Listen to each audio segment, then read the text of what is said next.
Hello guys, welcome back to my new blog. So guys, कैसे हैं आप? आशा करती हूँ आप सभी स्वस्थ होंगे, मज़े में होंगे। दोस्तों, आप इस पेड़ को देखकर समझ ही गए होंगे कि आखिर ये कौन सा पेड़ है, और अगर नहीं समझे हैं तो हम आपको आगे वीडियो में बताएंगे इसका नाम और इससे होने वाले फ़ायदों के बारे में। लेकिन दोस्तों, वीडियो शुरू करने से पहले आप सभी से रिक्वेस्ट है कि अगर आपको हमारा वीडियो पसंद आए तो प्लीज़ वीडियो को लाइक करना, शेयर करना, और चैनल पर पहली बार हैं तो चैनल को सब्सक्राइब करना। तो चलिए दोस्तों, देर न करते हुए शुरू करते हैं वीडियो। दोस्तों, आपने देखा होगा कि बहुत सारे लोग अपने घरों की सुंदरता बढ़ाने के लिए अपने घरों के आगे फूल और पौधे लगाते हैं। दरअसल फूल और पौधों की सुंदरता के कारण, खूबसूरती के कारण घरों का लुक और भी आकर्षक हो जाता है। आपने यह भी देखा होगा कि कुछ घरों के आगे गमलों में कांटेदार पौधे भी लगे होते हैं, और इसी कांटेदार पौधे का नाम है नागफनी। जी हाँ दोस्तों, ये कांटेदार होने के बाद भी बहुत ही खूबसूरत लगता है। दोस्तों, अलग अलग स्थानों पर इसको अलग अलग नामों से जाना जाता है। दोस्तों, अधिकतर स्थानों पर इसको नागफनी के रूप में जाना जाता है, लेकिन हमारे यहाँ मध्य प्रदेश में इसको थापाथूर के नाम से भी जानते हैं। दोस्तों, नागफनी का उपयोग केवल सुंदरता के लिए ही नहीं बल्कि अन्य कामों के लिए भी किया जाता है। जी हाँ दोस्तों, नागफनी का उपयोग यानी थापाथूर का उपयोग औषधि के रूप में भी किया जाता है। जी हाँ, यह सच है कि पुराने समय में नागफनी के कांटे से ही कान में छेद कर दिया जाता था, क्योंकि इसमें एंटीसेप्टिक गुण होते हैं, जिससे ना तो कान पकता था और ना ही कान में पस पड़ता था, यानी जो पीप होती है वो भी कान में नहीं पड़ती थी। इसीलिए इसे वज्रकंटका के नाम से भी जानते हैं। नागफनी के इसके अलावा और भी उपयोग हैं, तो आइए जानते हैं नागफनी के औषधीय गुणों के बारे में।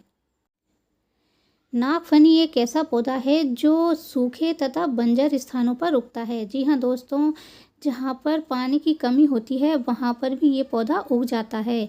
इसकी पत्तियाँ पत्ते के समान और गूदेदार होती हैं। आप देख सकते हैं पत्तियाँ काफ़ी मोटी हैं और इनका आकार कांटों के रूप में बदल जाता है। ये पौधा 2 से 4 मीटर तक लंबा होता है। ये देखिए, आप देख सकते हैं इसकी लंबाई को, और ये कई सालों तक जीवित रहने वाला पौधा है, और इसमें कई सारी शाखाएं निकली होती हैं। ये देखिए, आप देख सकते हैं एक पेड़ है और उसमें इतनी सारी शाखाएं निकली हुई हैं, और ये कई वर्षों तक जीवित रहता है, यानी उगा रहता है।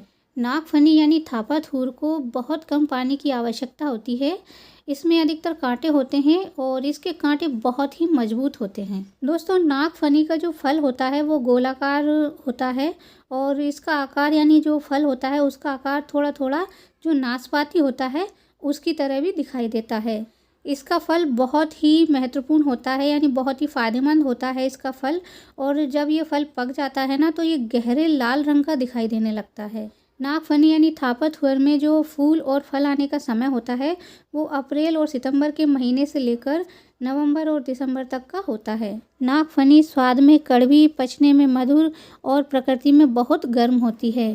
नागफनी कफ को निकालती है, हृदय के लिए लाभकारी होती है और खून को साफ करती है। यह दर्द तथा जलन में राहत देती है और खून का बहना भी रोकती है। नागफनी खांसी, पेट के रोगों, जोड़ों में सूजन और दर्द में लाभ पहुंचाती है। और ये देखिए दोस्तों, आप देख सकते हैं इसके फल को, इस प्रकार का नागफनी का यानी थापाथूर का फल होता है। ये देखिए, और ये फल पक गया है तो ये लाल हो गया है, यानी लाल रंग का दिखाई देने लगा है। इसका यानी थापाथूर का नागफनी का जो तना होता है वो भूख बढ़ाने वाला होता है और बुखार और विष को नष्ट करने वाला होता है।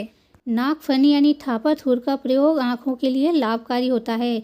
आँखें अगर लाल हो जाती हों तो आप नागफनी का उपयोग करके आँखों की इस समस्या को दूर कर सकते हैं। दमा और खांसी में नागफनी का उपयोग। जी हाँ दोस्तों, अगर आपको दमा की समस्या हो या खांसी की समस्या हो तो आप जो नागफनी का जो फल होता है उसके सेवन से आप इन दोनों समस्याओं को दूर कर सकते हैं। नागफनी के सेवन से कब्ज की परेशानी से छुटकारा। जी हाँ दोस्तों, नागफनी का जो फल होता है वो कब्ज की समस्या को भी दूर करता है। कब्ज की समस्या से छुटकारा पाने के लिए आप नागफनी के फल का चूर्ण भी खा सकते हैं, या फिर आप जो पका हुआ फल होता है नागफनी का वो भी खा सकते हैं। खून की कमी दूर करें नागफनी का सेवन। जी हाँ दोस्तों, खून की कमी होने से शरीर का रंग पीला दिखने लगता है और शरीर कमज़ोर होने लगता है।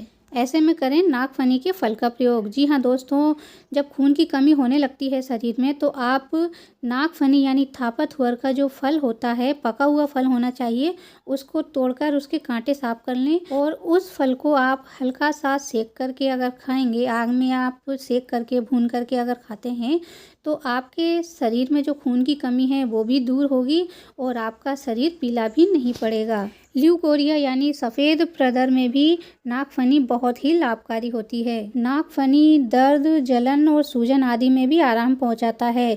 जी हाँ दोस्तों, नागफनी के जो पत्ते होते हैं उनके कांटों को साफ कर लें और पत्ती को अच्छे से बारीक पीस लें और फिर जहाँ पर जोड़ों में आपको दर्द हो रहा है या फिर सूजन हो रही है उस जगह पर आप लगा लें। इसका उपयोग आपको लाभ पहुंचाएगा। यह चर्म रोगों में भी काम आता है, घावों को बहुत जल्दी भर देता है, यह संक्रमण नहीं पनपने देता है और जो कीड़े होते हैं और जो पस पड़ जाता है ना तो उसको भी ये नष्ट करता है। जो पीलिया रोग हो जाता है ना उसमें आप नागफनी के फलों का प्रयोग कर सकते हैं, इससे पीलिया रोग दूर होगा। दोस्तों, आप तो जानते हैं कि सदियों से हमारे जो पूर्वज हैं, जो बुजुर्ग लोग हैं, वो कई सारी बीमारियों पर इस तरह की जो पेड़ पौधे हैं उनका उपयोग करते आए हैं और जो आयुर्वेद है उसमें भी इन चीज़ों का, इन पेड़ों का वर्णन मिलता है।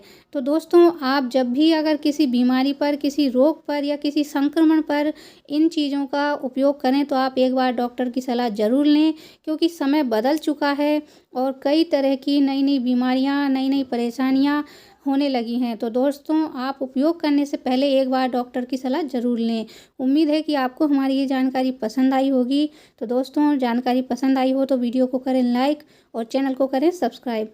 फिर मिलते हैं दोस्तों नेक्स्ट वीडियो में, तब तक के लिए बाय बाय।